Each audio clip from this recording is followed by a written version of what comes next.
everyone, welcome to my channel Discover Study with your political science mentor प्रीति बोरा। दोस्तों मैं आज लेके आई हूँ part 8, yes part 8 of 500 most expected MCQs। ठीक है, मोस्ट एक्सपेक्टेड क्वेश्चन है ये। पार्ट 8 है, दैट मीन्स आज हम 351 से लेकर 400 तक क्वेश्चन निपटाएंगे। ठीक है, बहुत ही इंपॉर्टेंट क्वेश्चन है हर एक एग्ज़ाम के पर्सपेक्टिव से, स्पेशली UGC नेट JRF जो कि अभी अगले मंथ होने वाला है, राइट, 2021। सो पहली बात ये कि आपने मुझे बोला था कि पार्ट 7 के बाद कि मैम जल्दी जल्दी आंसर, तो मतलब जल्दी जल्दी पार्ट लाओ। सो एक बात, ठीक है, अगर आप इसे इतना मतलब प्रमोट नहीं करोगे, लाइक नहीं करोगे, और जो मैं आपसे क्वेश्चन पूछ रहा हूँ उसका आंसर नहीं दोगे, तो मैं कैसे नया पार्ट लेके आऊँ। ठीक है, आपकी प्रिपरेशन के लिए हाँ रखा है ना ये सारी चीज़ें, तो आपको जो क्वेश्चन पूछा जाता है उसका आंसर दो, तभी तो आप अच्छा प्रैक्टिस कर पाओगे। क्योंकि UGC नेट JRF में आपको ना ही सिर्फ आपके कॉन्सेप्ट अच्छे होने चाहिए, बल्कि आपको थोड़े जो फैक्चुअल डेटा है, थोड़ा बहुत जो मैं क्वेश्चन पूछती हूँ वो आने चाहिए। बिकॉज उसके बिना आप किस तरीके से रैंक कर पाओगे ये सोचो ना। इसलिए आपको हर एक क्वेश्चन का आंसर देना है और पूरे अच्छे से पार्टिसिपेट करना है। ये 50 क्वेश्चन होते हैं, 50 क्वेश्चन जैसे हो जाते हैं, मैं बोलती हूँ अपनी साथ एक शीट भी लेके बैठा करो। जैसे लेक्चर शुरू होता है वीडियो पॉज करो, वीडियो पॉज करने के बाद अपना मतलब खुद से आंसर निकालो, लास्ट में देखो कि कितने नंबर आ रहे हैं, कहाँ गलती हुई है, किस टॉपिक में गलती हुई है। ठीक है, तो अभी के अभी जो वीडियो देख रहा है लाइक कर दे, कमेंट ज़रूर छोड़ के जाना और शेयर पक्का करना, बिकॉज बिना शेयर करे मैं नया लेक्चर नहीं लेके आऊँगी, राइट। चलो, क्वेश्चन नंबर फर्स्ट आज का क्या है। Human consciousness postulates liberty, liberty involves right, rights demand the state who has made this statement. मानव चेतना स्वतंत्रता को स्वीकार करती है, स्वतंत्रता में अधिकार शामिल है, अधिकार राज्यों की मांग करते हैं, और यह कथन किसने दिया है। लास्की, बार्कर, TH ग्रीन या फिर हीकल। दिस इज ग्रीन, ठीक है, TH ग्रीन है ये, जो कि सपोर्ट करते हैं पॉजिटिव लिबर्टी। तभी तो उन्होंने बोला है कि स्टेट चाहिए, ठीक है, पॉजिटिव लिबर्टी, यानी कि स्टेट का एक पॉजिटिव रोल है, ठीक है, लिमिटेड रोल नहीं, एक पॉजिटिव रोल है, एक अच्छा रोल प्ले करती है जो हमारे इंडिविजुअल को रास्ते को अच्छा बनाने के लिए, यानी कि डेवलपमेंट के लिए, इंडिविजुअल्स को राइट दिलाने के लिए। ठीक है, next, the concept of universal egoism was propounded bye. सार्वभौमिक अहंकार की अवधारणा किसके द्वारा प्रतिपादित की गई है। सार्वभौमिक अहंकार का मतलब क्या होता है, ये बोलते हैं कि जो ह्यूमन बीइंग है ना, वो ह्यूमन बीइंग यानी कि जो व्यक्ति है ना, वो क्या है, सेल्फिश है, यानी कि स्वार्थी है, सेल्फ सेंटर्ड है, ईगो है, बहुत ही इसमें घमंड है, ईगोइज्म है, और ये ना कभी चेंज नहीं हो सकता, ये सिर्फ अपने फ़ायदे की बात करता है, और ये सारी जगह सिंपल वैलिड है। तो दिस इज माकियावेली, हमारे जो पॉलिटिकल रियलिस्ट थिंकर है ना, और father of modern political science. SOR paradigm क्या है, मतलब किस तरीके से बेसिकली ये बिहेवियर में या साइकोलॉजिकली में, साइकोलॉजी में बहुत ज़्यादा यूज़ होता है। SOR की फुल फॉर्म क्या है, स्टिमुलस ऑर्गेनिक रिस्पॉन्स। ठीक है, ठीक है, ऑर्गेनिक नहीं होगा, एक्चुअली ऑर्गेनिज्म होगा।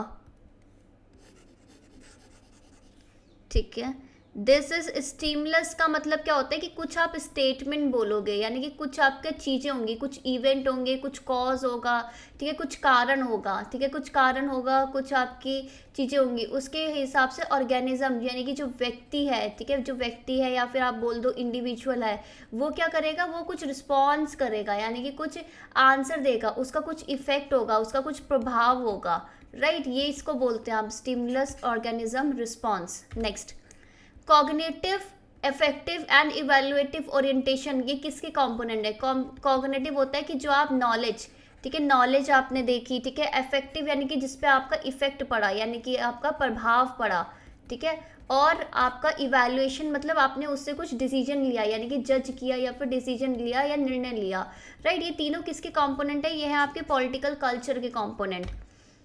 Fifth, the situational theory of leadership was advocated by. एक तो आपकी सिचुएशनल अप्रोच भी आपको पता है ना, हेयर्स एंड ब्लैंकचट की, वो नहीं पूछ रही मैं, बोल रही हूँ कि सिचुएशन नेतृत्व की परिस्थिति जन्य सिद्धांत की वकालत किसने की है। वकालत मतलब स्टार्ट में बात किसने की थी। This is MP Follett, Mary Parker Follett, ठीक है। Who among the following characterize political system as converter, किस निम्नलिखित में से किसने राजनीतिक व्यवस्था को परिवर्तक के रूप में चिन्हित किया है, ठीक है, बिल्कुल कन्वर्ट करता है पॉलिटिकल सिस्टम। ये सिस्टम की एनालिसिस किसने दी थी मुझे बताओ।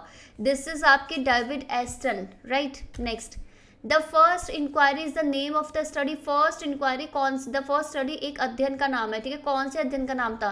This is Alton Mayo. Alton Mayo ने ना स्टार्टिंग में क्या होता था कि जो आपका एडमिनिस्ट्रेशन यानी कि प्रशासन था उसमें मुख्यतः आपका प्रिंसिपल्स यानी कि सिद्धांतों की बात होती थी, ठीक है, सिद्धांत की बात होती थी कि हमेशा फॉलो करते हैं। लेकिन इसमें इन्होंने बोला अल्टन मेयो ने कि यार ह्यूमन जो बिहेवियर है ना, ह्यूमन का जो बिहेवियर यानी कि व्यवहार है ना, वो भी बहुत हद तक फर्क करता है, राइट। इसमें अल्टन मेयो का है वो प्रिंसिपल्स के एक्सपेरिमेंट्स है, मयो का हाथॉर्न प्रिंसिपल्स के जैसे 4-5 एक्सपेरिमेंट्स है।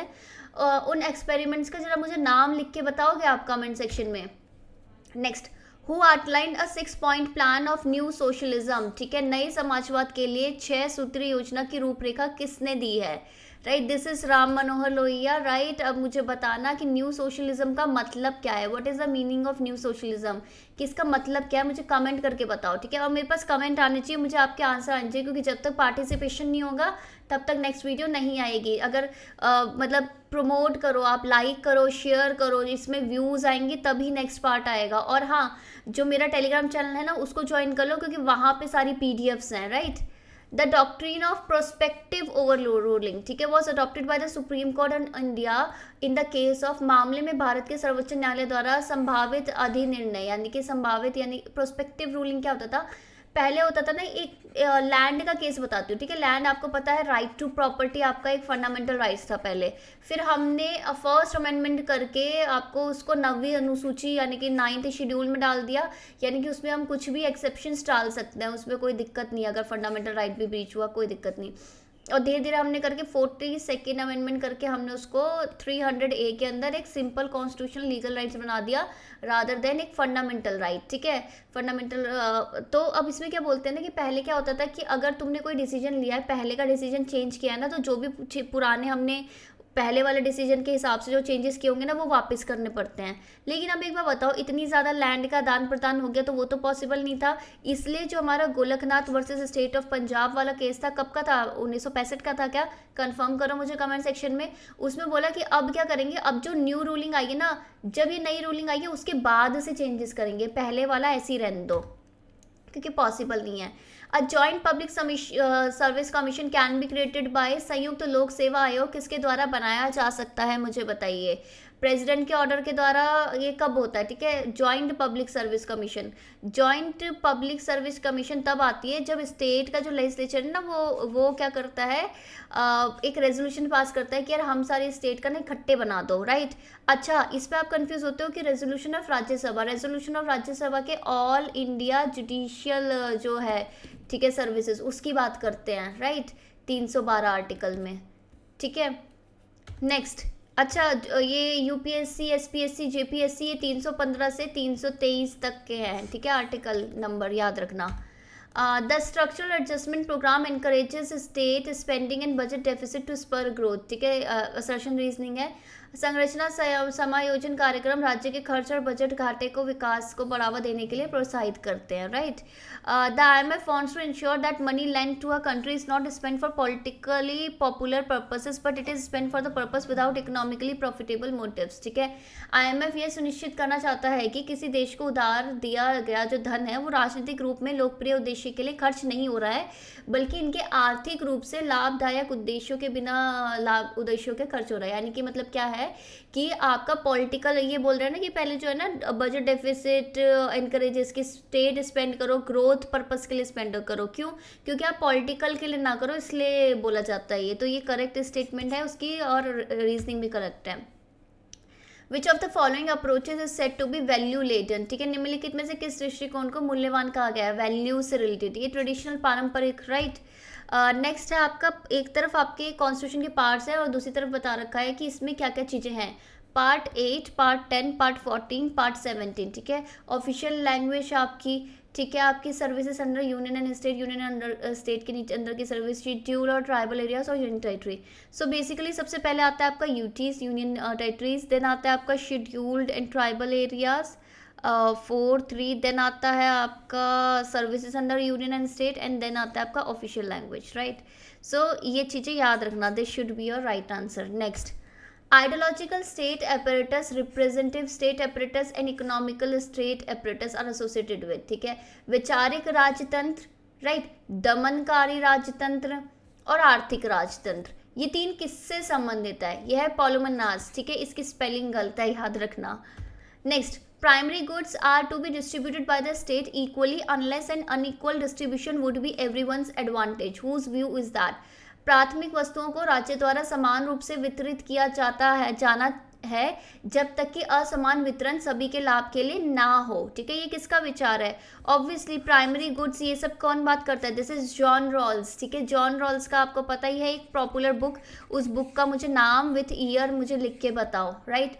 और उस बुक में, अच्छा, इनका जो जस्टिस है ना, इनका जो न्याय है ना, वो कौन से 2 प्रिंसिपल पे बेस्ड है, वो भी मुझे बताइए।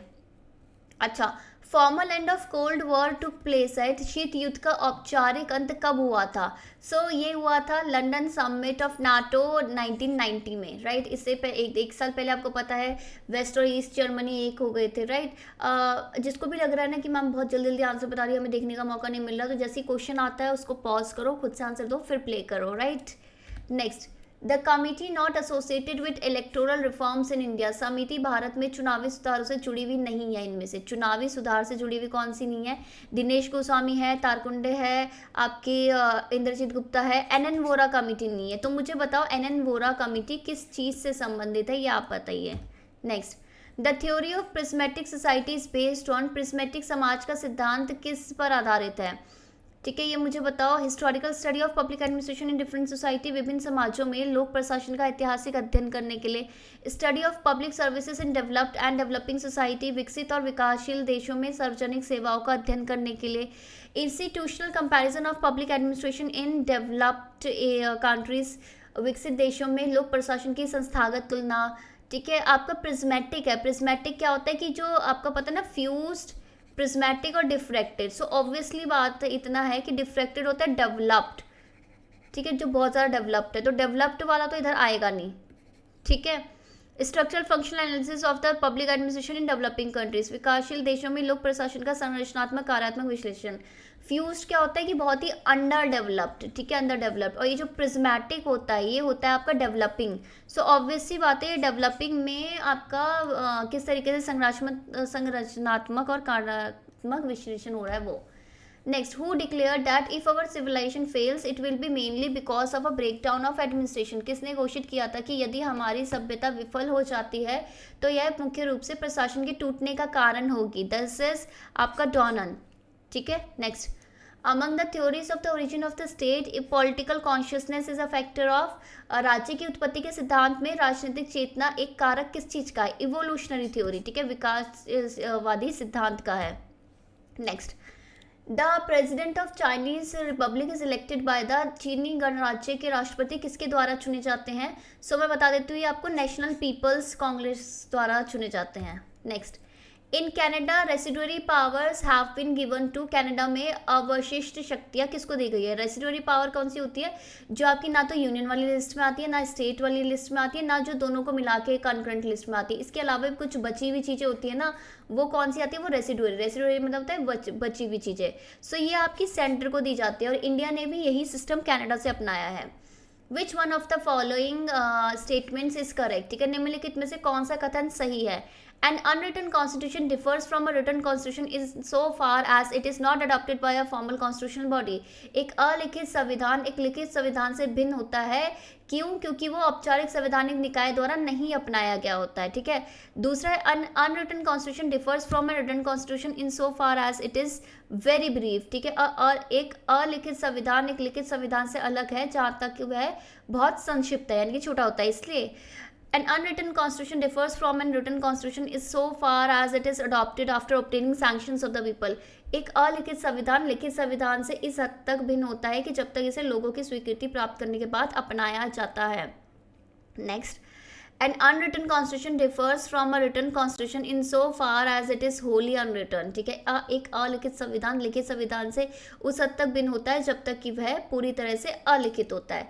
सो बेसिकली देखो, ना तो अनरिटन आपका छोटा होता है, ठीक है, कॉन्स्टिट्यूशन, ना है कि वो लोगों के सैंक्शन द्वारा, और ना ही ये है कि वो पूरा अनरिटन होता है। बेसिकली क्या होता है कि जो आपका रिटन कॉन्स्टिट्यूशन होता है उसको पूरी एक फॉर्मल यानी कि औपचारिक प्रक्रिया से आपका संवैधानिक निकाय द्वारा अपनाया गया होता है, बल्कि अनरिटन को नहीं अपनाया गया होता है। ये बेसिक डिफरेंस होता है। Which of the following statement are true of the British parliamentary system, ठीक है, निम्नलिखित में से कौन सा कथन ब्रिटिश संसदीय प्रणाली के बारे में सत्य है। Parliament can make law on any subject, संसद किसी भी विषय पर कानून बना सकते हैं। दूसरा, the queen acts on the advice of the cabinet, की रानी मंत्रिमंडल की सलाह पर कार्य करती है। तीसरा, the cabinet functions on the principle of collective responsibility, मंत्रिमंडल सामूहिक उत्तरदायित्व के सिद्धांत पर कार्य करते हैं। और चौदह, the House of Lords can delay a bill passed by the House of Commons for 1 year, ठीक है, House of Lords House of Commons द्वारा पारित विधेयक को 1 वर्ष तक विलंबित कर सकते हैं। सो बेसिकली इसमें फर्स्ट सही है, फोर्थ गलत है आपका, ठीक है। Next, which one of the following practices is known as gerrymandering in the USA, ठीक है, संयुक्त राज्य अमेरिका में निम्नलिखित में से किस प्रथा को गेरीमेंटरिंग के रूप में माना जाता है। President to prevent the introduction of a bill in the Congress, अगर राष्ट्रपति को कांग्रेस में एक विधेयक पेश करने से रोकना है तो वो। District making on a partition basis for political reasons, राजनीतिक कारणों से पक्षपातपूर्ण आधार पर जिला बनाना। A client and master relationship, एक ग्राहक और मास्टर संबंध। और चेंजिंग पार्टीज ऑफ फंड, की अक्सर पार्टी बदलना। सो बेसिकली क्या होता है गेरीमेंटरिंग, कि आपका डिस्ट्रिक्ट को आप क्या कर रहे हो, पक्षतापूर्वक जिला बना रहे हो वो।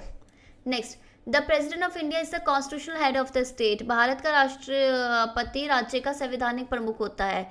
रीजन क्या है, all powers are vested in the council of ministers headed by the prime minister, सभी शक्तियां प्रधानमंत्री की अध्यक्षता वाली मंत्रिपरिषद में ही निहित होती है। सो बेसिकली देखो दोनों ही स्टेटमेंट सही है, बट द पॉइंट इज कि इसकी करेक्ट स्टेटमेंट नहीं है, करेक्ट एक्सप्लेनेशन नहीं है। कॉन्स्टिट्यूशनल हेड है, बिल्कुल सही है। अगर इसमें बोलते हैं ना कि इनके पास रियल पावर नहीं है, तो हम बोल सकते थे कि हाँ क्योंकि रियल पावर तो प्राइम मिनिस्टर के पास है, लेकिन संवैधानिक हेड बोला है तो सही है, right. Who among the following define politics as authoritative allocation of value, निम्नलिखित में से किसने राजनीति को मूल्यों के आधिकारिक आवंटन के रूप में परिभाषित किया है। दिस इज आपका डेविड एस्टन ने बोला है। Next, which among the following is not a feature of the social contract theory of Thomas Hobbes, निम्नलिखित में से कौन सा थॉमस हॉब्स के सामाजिक अनुबंध सिद्धांत की विशेषता नहीं है। कि राइट टू सेल्फ प्रिजर्वेशन, आत्म संरक्षण का अधिकार, बिल्कुल है क्योंकि इसी के लिए तो स्टेट बना है। राइट टू रेवोल्यूशन, क्रांति का अधिकार, बेसिकली ये नहीं है। ये बोलते हैं कि जो अल्पसंख्यक है, माइनॉरिटीज़ हैं, उनको नहीं है अधिकार, क्योंकि फिर से आपका क्या हो जाएगा, एक स्टेट ऑफ वॉर आ जाएगी, क्योंकि हमेशा रिवॉल्ट होगा। तो लेवियथन यानी कि जो रिपब्लिक है वो रॉ मेकर है, बिल्कुल सही है। कॉन्ट्रैक्ट इज बाइंडिंग, की जो आप सोशल कॉन्ट्रैक्ट कर रहे हो वो बाध्यकारी है, ये भी बिल्कुल सही है। Next, the royal commission on the superior services in India, जिसको आप ली कमीशन बोलते हो, वॉज अपॉइंटेड इट, भारत के श्रेष्ठ सेवाओं पर रॉयल कमीशन ली कमीशन की नियुक्ति कब हुई थी। ये 1923 में हुई थी। Next, the term new despotism stands for, शब्द नई निरंकुशता का अर्थ क्या है। Official works for each other, अधिकारी एक दूसरे के लिए जो काम करते हैं वो। Power and authority of bureaucracy, नौकरशाही की शक्ति और अधिकार। रेड टेपिज्म, लाल फीताशाही, या फिर मिलिटरिज्म, ठीक है, सैन्यवाद। सो बेसिकली ये पावर है और अथॉरिटी है आपकी ब्यूरोक्रेसी की। Next, the article of Indian constitution dealing with the provision of maternity leave, मातृत्व राहत के प्रावधान से संबंधित भारतीय संविधान का कौन सा अनुच्छेद है। सो बेसिकली ये है 42। अब मुझे एक बात बताओ कि आर्टिकल 40 किस लिए है, 41 किस लिए है और 16 किस लिए है, ये आप मुझे बताओगे, ठीक है। Next, the principle of span and control means, यानी कि नियंत्रण की अवधि के सिद्धांत का क्या अर्थ है। An employ should receive orders from one superior only, एक कर्मचारी को केवल एक वरिष्ठ से आदेश प्राप्त करना चाहिए। The number of subordinate employees that an administrator can effectively supervise, अधीनस्थ कर्मचारियों की संख्या जो एक प्रशासन प्रभावी रूप से पर्यवेक्षण कर सकता है। तीसरा, the control and supervision of the superior over subordinate, अधीनस्थ पर श्रेष्ठ का नियंत्रण या पर्यवेक्षण। और चौथा, the number of people being control, नियंत्रण किए जाने वाले लोग की संख्या। सो बेसिकली ये है कि एक सुपीरियर के नीचे कितने लोग काम कर रहे हैं, that's it our span of control. Which among the following are in the state list of 7th schedule of the Indian Constitution, निम्नलिखित में से कौन भारत संविधान की 7वीं अनुसूची के राज्य सूची में है। फिशरीज, मत्स्य पालन, ठीक है, इंश्योरेंस, बीमा, टैक्स ऑन प्रोफेशन, पेशे पर कर, और आपका इलेक्ट्रिसिटी, बिजली। सो बेसिकली आपका 7th शेड्यूल में जो स्टेट यानी कि राज्य वाली सूची में आपका टैक्स ऑन प्रोफेशन और इलेक्ट्रिसिटी है, ठीक है, 3rd and 4th। और इंश्योरेंस और फिशरीज कौन सी लिस्ट में है ये मुझे आप कमेंट सेक्शन में करके बताओ। क्या ये आपका कॉन्करेंट लिस्ट में है, कंफर्म कीजिए। What according to Karl Marx is the end point of socialist revolution? Karl Marx के अनुसार समाजवादी क्रांति का अंतिम बिंदु क्या है? ठीक है, विदरिंग अवे ऑफ स्टेट, राज्य से दूर हो जाना, क्लास वॉर, वर्ग युग, डिक्टेटरशिप ऑफ द प्रोलेटारिया, सर्वहारा वर्ग की तानाशाही, और हिस्टोरिकल मटेरियलिज्म, ऐतिहासिक भौतिकतावाद. सो बेसिकली इसका है कि withering away of state. Withering away of state क्यों होगा? स्टेट की जरूरत हमें कब नहीं पड़ेगी? जब आपका क्लास में कोई डिस्टिंक्शन नहीं रह जाएगी. Next, which among the following case is not related to public interest litigation? निम्नलिखित में से कौन सा मामला जनहित याचिका से संबंधित नहीं है? Hussainara Khatoon versus state of Bihar, then R C Cooper and others versus Union of India, then Kadra Pahadia versus others versus Bihar. ठीक है, दूसरा है आपका Anil Yadav versus state of Bihar. ठीक है, कौन सा केस है ये? दिस इज आपका है Kadra Pahadia versus state of Bihar. Right. Next, which of the following are not subject to be detailed audit of the Comptroller and Auditor General of India? निम्नलिखित में से कौन सा भारत के नियंत्रण महालेखा परीक्षक के विस्तृत लेखा परीक्षा के अधीन नहीं है? ऑल कोऑपरेटिव सोसाइटी, सभी सहकारी समिति, ऑल पब्लिक कॉर्पोरेशन, सभी सार्वजनिक निगम, ऑल सिविल एक्सपेंडिचर, सभी नागरिक व्यय, और ऑल डिफेंस एक्सपेंडिचर, सभी रक्षा व्यय. देखो, सबसे पहली बात, सभी रक्षा व्यय तो पहले पक्का पक्का आएगा, क्योंकि उसमें काफ़ी सीक्रेट सर्विसेज होती है जिसका खुलासा नहीं कर सकते. राइट. तो 4 तो पक्का पक्का है. अब देख लो, सेकंड तो फिर नहीं आएगा, क्योंकि सारे सिविल एक्सपेंडिचर आ गए. सिविल आ गए तो पब्लिक भी तो आएंगे. Right. So it should be आपका ऑल कोऑपरेटिव सोसाइटी. ठीक है, फर्स्ट एंड फोर्थ. राइट. इस तरीके से एलिमिनेट करते हैं. Which among the following are essential elements in the formation of a political party? राजनीतिक दल के गठन में निम्नलिखित में से कौन सी आवश्यक तत्व होते हैं? स्ट्रॉन्ग काडर होना चाहिए, मजबूत काडर होना चाहिए. ठीक है, ऑर्गेनाइज्ड पीपल, संगठित लोग होने चाहिए, सिमिलैरिटी इन प्रिंसिपल, सिद्धांतों में समानता, या फिर एमिंग फॉर पावर, सत्ता के लिए लक्ष्य. सो बाकी सब चीज़ सही है, लेकिन ये स्ट्रॉन्ग काडर हमें ऐसा चाहिए नहीं. ठीक है, दिस शुड बी आपका C. Next, identify the major postulates associated with Washington consensus. Washington सर्वसम्मति से जुड़े प्रमुख अभिधारणाओं की पहचान कीजिए. ठीक है, तो वॉशिंगटन कंसेंसस किससे संबंधित है ये मुझे बताओ आप. ठीक है, सो बेसिकली लिबरलिज्म, उदारवाद का ही चीज़ें होंगी. तो देख लो, इसमें से उदारवाद का को सपोर्ट कौन नहीं करता?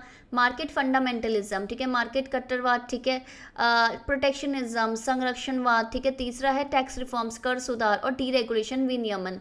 सो आपको पता है कि यार थर्ड और फोर्थ तो पक्का होंगे, यानी कि जो भी ऑप्शन होगा उसमें थर्ड और फोर्थ होने चाहिए. प्रोटेक्शनिज्म नहीं होना चाहिए, क्योंकि संरक्षणवाद तो नहीं होना चाहिए, तो सेकंड हटा दो. So this should B first, third and fourth. ठीक है, क्योंकि बल्कि इसकी वजह तो मार्केट को ओपन करने का बोला गया था. ठीक है. Next, which among the following case is closely associated with article 21 of the Indian constitution? निम्नलिखित में से कौन सा मामला भारतीय संविधान के अनुच्छेद 21 से निकटता से जुड़ा है? ठीक है, Maneka Gandhi versus state of India. ठीक है, यही है. Which among the following is contain in the second amendment of the US constitution? निम्नलिखित में से कौन सा अमेरिकी संविधान के दूसरे संशोधन में निहित था? वीडियो पॉज करो और आंसर देना, मैं आपको बता देती हूँ. देखो, freedom of religion, press, public trial, ये तो पहले ही आ गया था, लेकिन राइट टू होल्ड आर्म्स, ठीक है, हथियार रखने का जो अधिकार है, ये आपको सेकेंड अमेंडमेंट में मिला था. Next, the country associated with orange revolution, नारंगी क्रांति से कौन सा देश जुड़ा हुआ है? दिस इज आपका यूक्रेन. इंपॉर्टेंट है, याद रखना. Next, which of the following is not appropriate for imposing national emergency? निम्नलिखित में से कौन राष्ट्रीय आपातकाल लगाने के लिए उपयुक्त नहीं है? ठीक है, first of all national emergency article 352 में आता है. कौन लगा सकता है ये मुझे बताओ. और इसमें ये इकलौता आर्टिकल है जिसमें कैबिनेट शब्द एक ही बार मतलब मेंशन कर रखा है पूरे कॉन्स्टिट्यूशन में, वो इधर कर रखा है. वॉर के समय, वॉर मतलब होता है युद्ध के समय लग जाती है. एक्सटर्नल एग्रेशन, बाहरी आक्रमण हो रहा है तो लग जाती है आपकी. इंटरनल डिस्टर्बेंसेस है, नहीं. आंतरिक अशांति तो बहुत तरीके से हो सकती है, लोग प्रोटेस्ट कर रहे हैं तब भी आंतरिक है, तो नेशनल इमरजेंसी तो नहीं ना लगाएंगे. ठीक है, इंटरनल आर्म्ड रेबेलियन है, अगर आंतरिक सशस्त्र विद्रोह कर रहे हैं तो प्रॉब्लम है. राइट, तो लगा सकते हैं. राइट, तो ये 3 ग्राउंड्स होते हैं, याद रखना.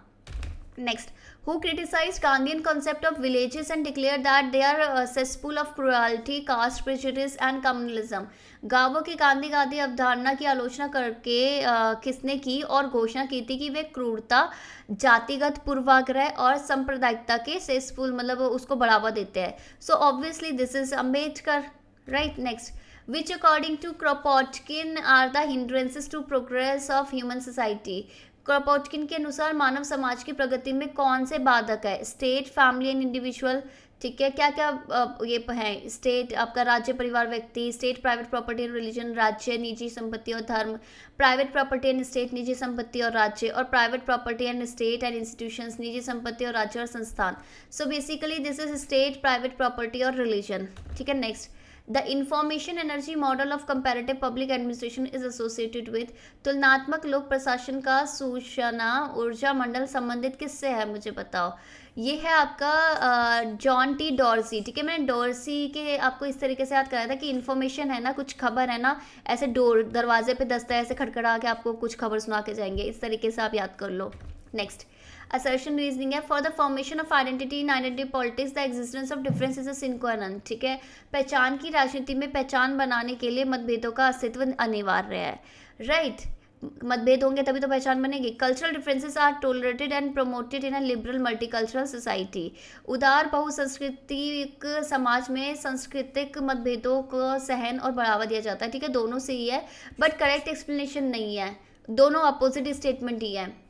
According to Nicholas Polmanas, spelling गलत है, which are the state apparatus, ठीक है। निकोलस पोलमनास के अनुसार आपके राज्य के उपकरण कौन से हैं? मुझे बताओ। आइडियोलॉजिकल स्टेट एपरेटिस, वैचारिक राज्य तंत्र, रिप्रेसिव स्टेट एपरेटिस, दमनकारी राज्य तंत्र, और इकोनॉमिक स्टेट एपरेटिस, आर्थिक राज्य तंत्र। सो बेसिकली मैंने आपको बताया ही था अभी थोड़ी देर पहले, यही तीनों है, राइट।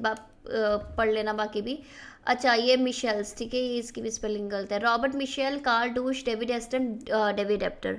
एक तरफ आपके लोग हैं, प्रोपोनेंट है, पॉलिटिकल थ्योरिस्ट है बेसिकली, दूसरी तरफ कुछ उनके सिद्धांत है। ब्लैक बॉक्स मॉडल हो गया आपका, पॉलिटिक्स ऑफ मॉडर्नाइजेशन हो गया, आधुनिकीकरण की राजनीति, आयरन लॉ ऑफ ओलिगार्की की, यार सारी जो लोकतंत्र है वो एक टाइम में एक छोटे गुट ही उसे चलाता है, जिसे हम ओलिगार्की यानी कि कुलीन तंत्र कहते हो। पॉलिटिकल कम्युनिकेशन कैसे करते हैं, राजनीतिक संचार किस तरीके से होता है, तो मैच करो। सो बेसिकली आपको पता है फर्स्ट का 3 है, ठीक है, तो ये तो आंसर आ गया। बट कार्ल डूश का पॉलिटिकल कम्युनिकेशन, डेविड एस्टन का black box model and David Apter का पॉलिटिक्स ऑफ मॉडर्नाइजेशन।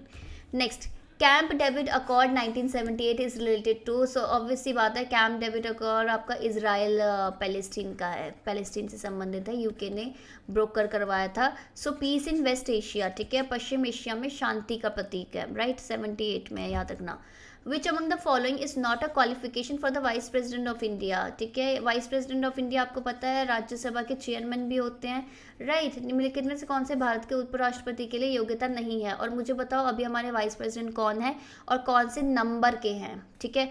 35 ईयर्स के होने चाहिए, बिल्कुल होने चाहिए। सिटीजन ऑफ इंडिया होने चाहिए, बिल्कुल होने चाहिए, ठीक है। Member of either house of the parliament, की दोनों संसद के किसी भी सदन के सदस्य हो, ज़रूरी नहीं है, ठीक है। लेकिन क्वालिफाइड हो यानी कि एलिजिबल हो कि किसके राज्यसभा के मेंबर बनने के एलिजिबल हो, ये कंडीशन है, राइट। ये ध्यान रखना। सो ये थे हमारे आज के 50 क्वेश्चन। अभी आप चैनल को सब्सक्राइब करो जिन्होंने नहीं किया, लाइक करो, कमेंट करो, शेयर करो। और फिलहाल मैं आपको बता देती हूँ कि मैं अपना रिवीजन कोर्स चला रही हूँ। रिवीजन कोर्स है आपका पूरा 1 मंथ से भी ज़्यादा, 40 डेज़ का होगा ऑलमोस्ट, जब तक आपका यूजीसी नेट नहीं हो जाता। अगर यूजीसी नेट अगस्त वाला नहीं हो जाता तब तक के लिए ये पूरा रिवीजन कोर्स है। सो इसको आप ज्वाइन कर सकते हो। 999 में आपको रिकॉर्डेड क्लास भी मिल जाएगी और डेली आपकी मंडे टू सैटरडे आपकी 7:45 से अप्रॉक्सीमेटली 8 से 10 समझ लो क्लास होती है। तो 2-2 घंटे रोज होती है। डेली आपको टास्क मिलते हैं अगले दिन करने के लिए, डेली आपको एक पेपर करना पड़ता है। सो आपकी प्रैक्टिस बहुत अच्छी होगी, वो भी सिर्फ मात्र 999 में। तो जिसको ज्वाइन करना है कर लो, अभी भी टाइम है, क्योंकि अभी 5-6 क्लास हो चुकी है लेकिन उसकी रिकॉर्डिंग्स मेरे पास पड़ी है, तो ज्वाइन कर सकते हो। तो bye bye, take care, have a nice day and I hope आपको ये एमसीक्यू की सीरीज़ अच्छी लग रही है। अगर अच्छी लग रही है और आपने इसे बहुत ज़्यादा शेयर किया और मेरे को अच्छा रिस्पॉन्स आया तो मैं एक और सीरीज़ लेके आऊँगी, बट उसके लिए इसका रिस्पॉन्स मुझे अच्छा चाहिए, ठीक है। Bye bye.